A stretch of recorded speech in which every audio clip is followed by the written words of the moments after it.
తెలంగాణ సాధన ఉద్యమాలతో పాలమూరు జిల్లా సెగలు కక్కుతోంది. అటు నాగం తెలంగాణ కోసం ఉద్యమిస్తానని చెప్తుంటే ఇటు జూపల్లి తెలంగాణ ప్రజాభిప్రాయంతో బిజీ అయిపోయారు.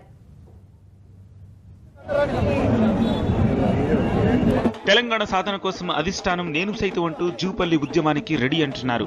పాలమూరు జిల్లా కేంద్రం నుంచి జూపల్లి ప్రారంభించిన ప్రజాభియాన్ యాత్రలో పలువురు రాష్ట్ర కాంగ్రెస్ నేతలు కూడా పాల్గొని జూపల్లికి సంఘీభావాన్ని ప్రకటించారు. ఈ సందర్భంగా ఏఐసీసీ కార్యదర్శి పొంగులేటి సుధాకర్ రెడ్డి మాట్లాడుతూ వచ్చే జూన్లోపు తెలంగాణ రాష్ట్ర ఏర్పాటుపై రోడ్ మ్యాప్ వస్తుందని ఆశాభావాన్ని వ్యక్తం చేశారు. సోనియా గాంధీ గారి నాయకత్వంలో, మన్మోహన్ సింగ్ గారి సారథ్యంలో తప్పనిసరిగా యూపీఏ ప్రభుత్వం ఎంతమంది దుష్ప్రచారాలు చేసినా వారి దుష్ప్రచారాలను పటాపంచలు చేస్తూ ఈ 2011లోనే ఒకటి రోడ్డు మ్యాప్ కార్యక్రమం ఈ జూన్ మాసంలో దీని మీద కార్యక్రమం వస్తుందని మేమందరం కూడా ఎదురు చూస్తున్నాం. ఇదే సభలో శ్రీకాంతాచారి తండ్రి వెంకటాచారి చేసిన ప్రసంగం ఉద్విగ్న భరితంగా సాగింది.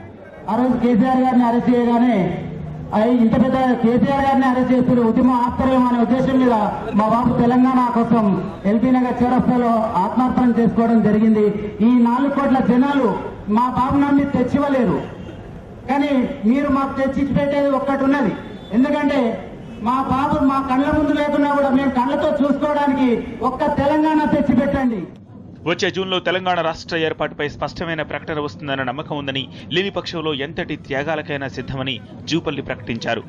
జూన్ మాసంలో ఈ తెలంగాణ రాష్ట్ర ప్రక్రియ ఏర్పాటుకు సంబంధించి ప్రక్రియ ప్రారంభించకపోయినా తెలంగాణ సాధన కొరకు తెలంగాణ 54 కోట్ల ప్రజానికం కథం తొక్కి నడుం బిగించి తెలంగాణ తెచ్చుకునేటువంటి ఎవరు ఆపినా, బ్రహ్మదేవుడు వచ్చి ఆపినా కూడా తెలంగాణ రాష్ట్రం రావడం ఖాయం.